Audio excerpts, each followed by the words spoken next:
warahmatullahi wabarakatuh. Saya Agus Muslim. Saya adalah pembina dari perkumpulan Gusmus Raksa Jasad. Saya dilahirkan di Sumedang tanggal 27 November 1979. Pada kesempatan kali ini saya ingin memperkenalkan diri ya.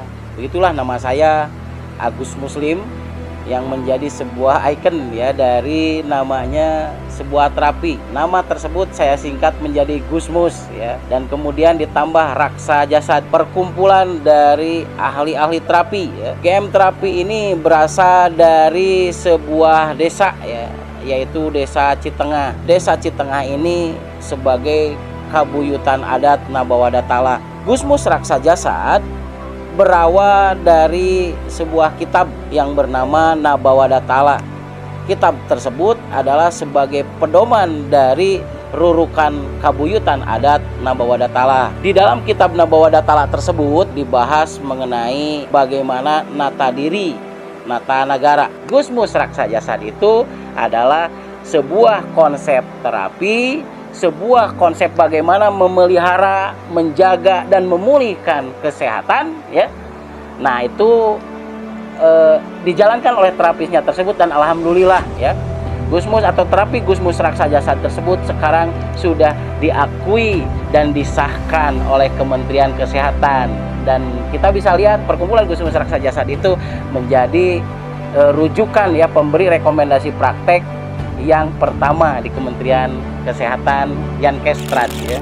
Sebagai sebuah organisasi yang dikelola secara profesional, JM Terapi juga memiliki beberapa organisasi pendukung, baik di sektor usaha, pendidikan, pelatihan, keuangan, dan sertifikasi. JM Terapi saat ini sudah memiliki standar kompetensi kerja khusus yang sudah disahkan oleh Kementerian Ketenagakerjaan. Selain itu, standar kompetensi tersebut juga sudah ditetapkan oleh Kementerian Kesehatan sebagai pemilihan teknis sektor kesehatan. JM Terapi juga saat ini sudah memiliki lembaga sertifikasi profesi atau LSP yang berada di bawah naungan BNSP, dan juga sedang mendirikan kampus Poltekkes D3 Gusmus Raksa Jasad.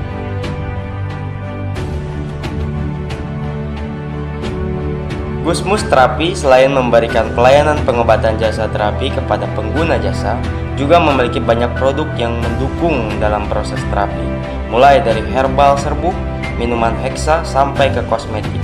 Sebagian sudah memiliki izin Badan POM dan MUI. Aplikasi Gusmus Raksa Jasad mengikuti kaidah dari Kitab Nabawadatala. Adapun rangkaian tahapan dari aplikasi ini terdiri dari 3 tahapan yang dikenal dengan trilogi GM. Yang pertama itu adalah kenali masalah, yang kedua aplikasi terhadap gangguan keseimbangan sistem tubuh, dan yang ketiga terminasi. Berikut ini adalah cara pendeteksian Gusmus Raksa Jasad yang dikenal dengan Raksa Jasad. Tahapan pertama yang harus dilakukan oleh seorang terapis dalam aplikasi Gusmus Raksa Jasad ini adalah proses deteksi atau kenali masalah. Proses deteksi atau kenali masalah ini adalah dilakukan dengan melakukan stimulasi pada ujung-ujung jari. Proses ini dimaksudkan untuk melihat adanya gangguan keseimbangan sistem energi tubuh pada pengguna jasa layanan. Selain itu, pemeriksaan yang dilakukan oleh Gusmus Raksa Jasad ini juga ada yang disebut dengan pemeriksaan raksa jiwa, yaitu satu metode pemeriksaan untuk melihat atau menggali respon emosional yang terjadi pada tubuh pengguna jasa layanan. Setelah dilakukan deteksi seperti barusan, seorang terapis akan melakukan stimulasi berdasarkan rangkaian keterangan yang dijelaskan dalam Kitab Nabawadatala, yaitu melakukan stimulasi dengan teknik totok circle kiap pada zona-zona permukaan tubuh yang dikenal dengan nama titikna, titik ba, titik wa, titik da, dan titik la. Setelah itu, seorang terapis akan melakukan lagi stimulasi berupa stimulasi titik 17 kehidupan dan titik 11 jitu. Jadi Gusmus Raksa Jasad ini ada yang namanya titik Nabawadatala ya. Dimana titik Nabawadatala ini jumlahnya semuanya 6 titik. Yang pertama itu adalah titik na. Titik na ini berada di antara ibu jari dengan jari telunjuk. Nah, titik na ini dapat meredakan atau mengatasi gangguan di area wajah, kemudian bagian samping sini sampai leher, tangan, kemudian area usus besar dan kaki bagian depan. Dengan catatan ketika titik nah ini distimulasi dan dikombinasi dengan titik yang lainnya. Kemudian yang kedua itu ada namanya titik ba, di mana titik ba ini adalah ketika tangan kiri dengan tangan kanan dijabatkan seperti ini, maka titik ba ini berada di ujung dari telunjuk, kan letaknya di area sini. Nah, ketika titik ba ini dikombinasi dengan titik-titik yang lainnya, ini bisa mengatasi gangguan di area kepala bagian depan, kemudian samping dan belakang. Tepatnya dari mulai alis ini ke belakang sampai antara bagian belakang. Catatan tadi ya, ketika dikombinasi dengan titik yang lain.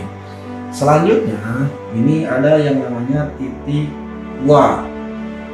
Nah, titik wa ini letaknya itu 3 jari dari garis tangan mengarah ke dalam. 3 jari. Nah, letaknya di sini. Nah, titik wa ini ketika dikombinasi dengan titik-titik yang lain, ini dapat meredakan gangguan atau keluhan di area dada. Karena titik wa ini menguasai organ jantung. Nah, titik yang selanjutnya yaitu titik adalah titik da.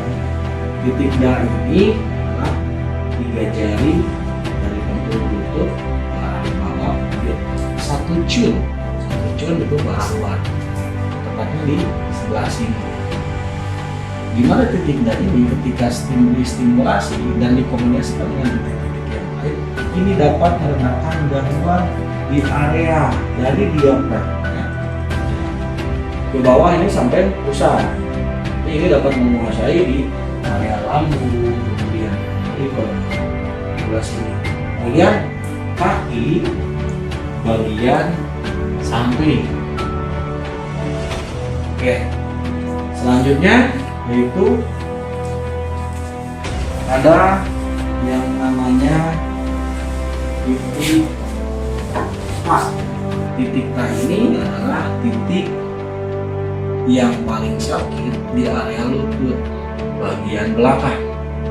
Di sini, nah ketika titik A ini dikombinasi dengan titik-titik yang lainnya, ini dapat meredakan gangguan atau keluhan dari mulai alis bagian depan, tarik garis lurus ke belakang, punggung, hingga tekokan sampai tumit.